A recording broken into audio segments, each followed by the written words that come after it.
Adrian Heath. Adrian, how do you view 1 point against the West top-leading team? At half-time, I thought we actually had a chance in the game. I thought we weathered the first 10, 15, and then I thought we had some really good moments on the counter-attack. You know, we sort of identified them sort of spots down the side of the centre halves in behind the full-backs, and I thought certainly Miggy got in there really, really well in the first half. But second half, we never really got going, and we rode a luck a little bit in the second half. So, you know, with about 15, 20 to go, we always looked like we might have a sneaking opportunity on the counter. But I have to be honest, and I would have settled for a point with about 20 minutes to go because I thought they looked the more likely to go and win the game. You mentioned a bit of luck, but do you think there was a different mentality in the second half from this group to not concede another goal? Well, they dug in and they worked really hard to get back in their shape and make it difficult for them. You know, the way that they play, they put you under a lot of pressure. The fullbacks get nice and high and wide and try and occupy your wide guy, and then the extra man in the middle of the park with their three in there, and they move the ball really well. So we rode a luck at times, but as you say, I thought there was a real determination to keep them out at the end. Bobby made a couple of important saves when he had to. So overall, I'm delighted with the point.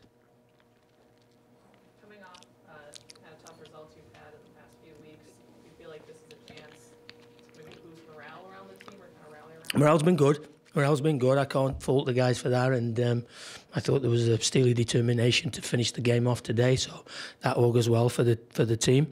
And as I said, for about 25 minutes of the first half, I thought some of our counter-attacking football was excellent. We managed to get Darwin on and managed to get the third man running in, and you know, I thought at times if we'd had a better ball, we could have actually made more of the opportunities that we had. But no, we've got another home game to come. I said at the end of this homestand we'll have a probably better picture of where we are. And I still believe that. Look at this time next week after we play Montreal and look at the league table, that'll probably give us an idea and a fair reflection of where we are. This is the 12th game of the season and you finally got your first draw of the season. Does that seem bizarre to you, or what made this game? I don't know. As I say, you know, you look at results sometimes. You look at the Atlanta game where we had over 80% possession. How we don't score in that game and at least take a point is beyond me. And then there's other times you end up picking up points and maybe you don't deserve it. I'm not saying that this was one of them days, but you never can tell. But obviously, I think this is one of them games that even last year we would have lost this game. I do believe that we're now starting to get a little bit more of a steely resolve about us and a determination not to concede goals.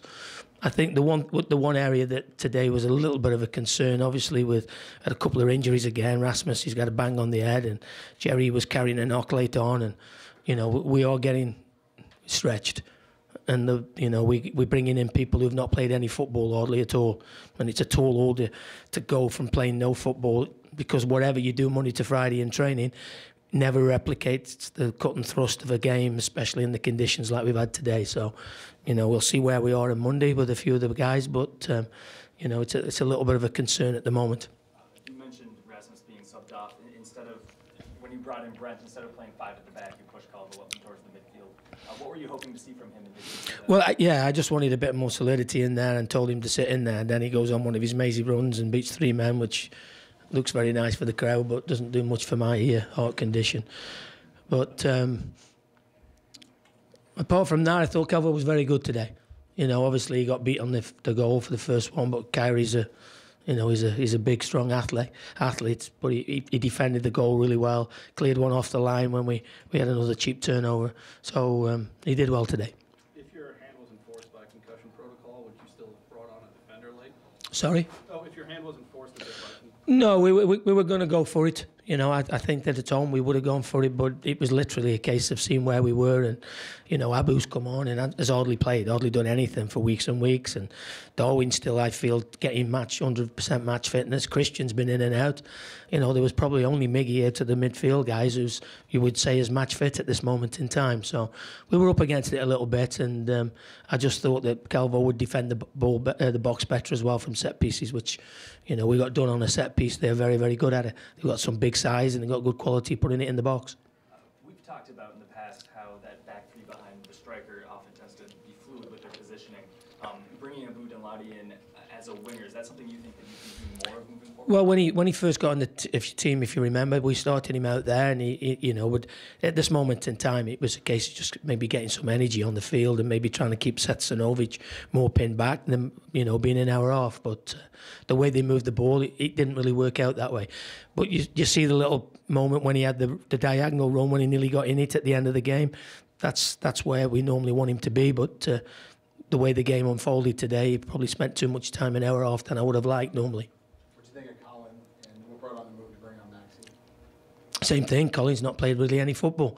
And, you know, he was starting to feel it. It was hot out there today, and, you know, I just felt another strong body in there might have helped us. And, you know, apart from the cheap turnover, he gave us some energy when he came on.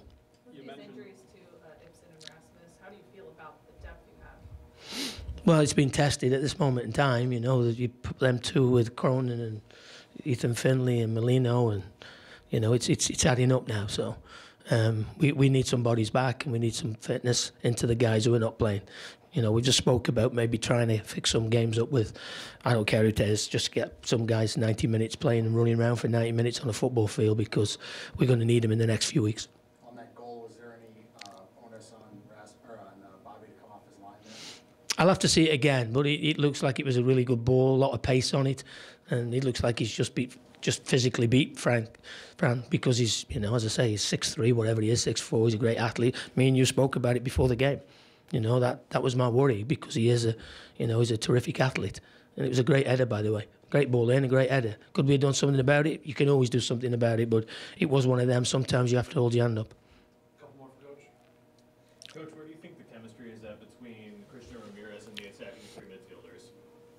Well, I think it's getting better. You know, it's obvious. You know, I think it's the second full game he's had with them all, and you know that will get better as time comes on. You know, I thought the Miguel and Alexi Gomez in that 25-minute spell where I felt we were, you know, looking dangerous with our combination play. It was when we got our wide guys in the hole either side of Illy and started to attract their fullbacks in and then use the space out wide. And I thought that, you know, it's something we'd worked on, something we'd spoke about, and I thought that worked really, really well. Now, obviously, you know, as I said before, you know, at times, second half, we never got going in that shape, and I felt they dictated the game in the second half. Okay? All right, thanks.